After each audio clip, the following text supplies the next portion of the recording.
The most important thing no one knows about Captain Ibrahim Traoré. Captain Ibrahim Traoré, Burkina Faso's transitional president and Africa's youngest leader, has become a widely discussed figure across the Sahel and beyond. While much has been said about his military leadership, Pan-African rhetoric, and anti-imperialist posturing, the most important thing few truly understand or even know about him is his radical personal austerity and quiet rejection of power's privileges. At a time when political leaders in West Africa are often associated with luxury, corruption, and elitism, Traoré's unpublicized, almost ascetic lifestyle stands in stark contrast.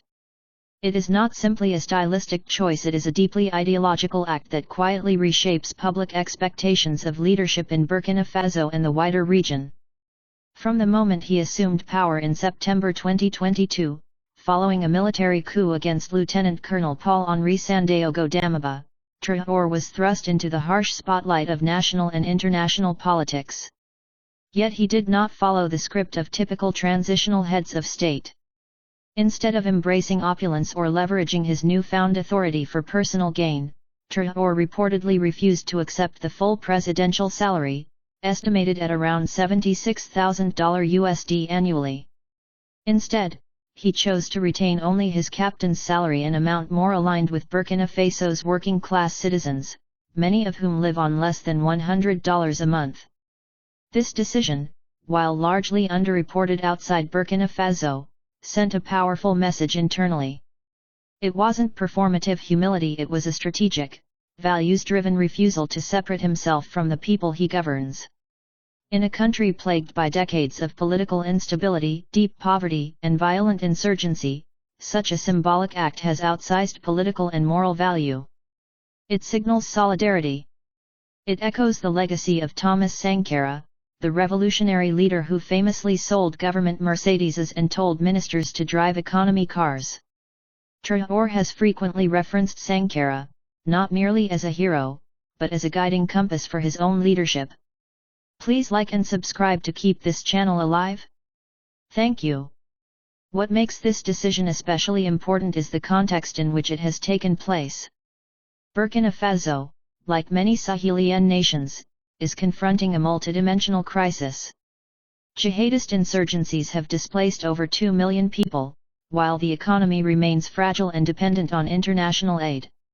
Traoré's government, faced with these immense pressures, is attempting to reconstruct state authority, build local production capacities, and foster national unity. These are not tasks that can be completed by rhetoric alone, they require trust.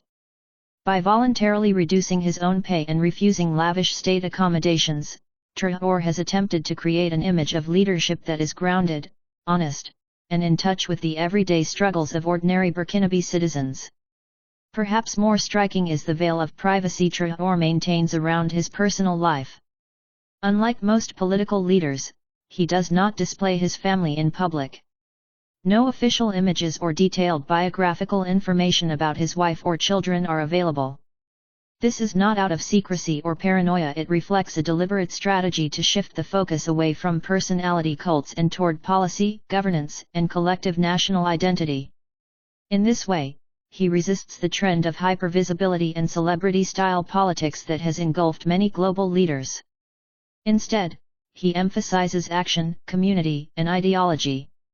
Traoré's minimalist approach to leadership also extends to how state resources are distributed. According to local reports, funds that would normally go toward presidential luxuries have instead been rechanneled into development initiatives such as agricultural reform, processing plant construction, local industry support, and road infrastructure. For example, under his leadership, the government launched a national campaign to mechanize farming, providing tractors and equipment to rural communities. This kind of economic intervention, backed by visible sacrifice at the top, makes his policies feel less like handouts and more like a collective investment in the country's future. The international press often focuses on Traoré's alignment with Russia, his departure from France's influence, and his alliance with other Sahelian juntas in Mali and Niger. These dynamics are important, but they often overshadow the quiet revolution he is attempting at home, one rooted not in geopolitics, but in moral credibility and grassroots legitimacy. His rejection of the perks of power is not just personal, it's political. It's a form of resistance against a system in which leaders enrich themselves while their people suffer. This ethic of service is what makes Captain Traoré's leadership distinct, and it may well be his most enduring contribution to the political culture of Burkina Faso. In a region where coups are increasingly common but reforms are rare, his unpublicized decision to renounce privilege could become a model for a new kind of leadership, one rooted in humility, restraint, and alignment with the people's aspirations. Please like and subscribe to keep this channel alive. Thank you. In the end, the most important thing no one knows or fully appreciates about Captain Ibrahim Traoré is not found in bold speeches or public ceremonies.